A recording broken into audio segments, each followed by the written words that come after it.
আর সেন আমাদের থাকার জায়গার ফ্রেম তৈরি করছিল। তুমি নিশ্চিত এটা আমাদের উপরে ভেঙে পড়বে না? সেন যখন বলেছে তখন ভরসা করা যেতেই পারে। সেরকম কিছু না। আর যখন আমরা এই সমস্ত কাজ করছিলাম তখন আমরা বেশ কিছু বন্য প্রাণীরও দেখা পেলাম। ভাই একবার এই মুরগিগুলোকে দেখো। এই ওখানেই তোমরা দাঁড়াও। কিন্তু কিছুক্ষণের মধ্যেই বুঝতে পারলাম কেন ওরা দৌড়ে পালিয়ে যাচ্ছিল। এই তুমি এখানে কি করছো?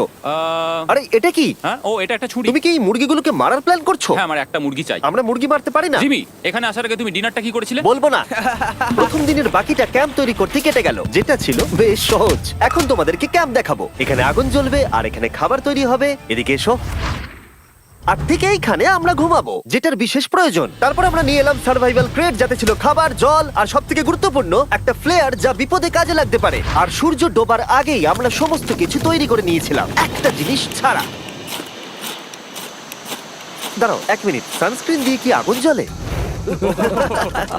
প্রথম দিন শেষ হলো আর আমার স্কিনে একটু সানবার্ন হয়েছে। আমি আশা করি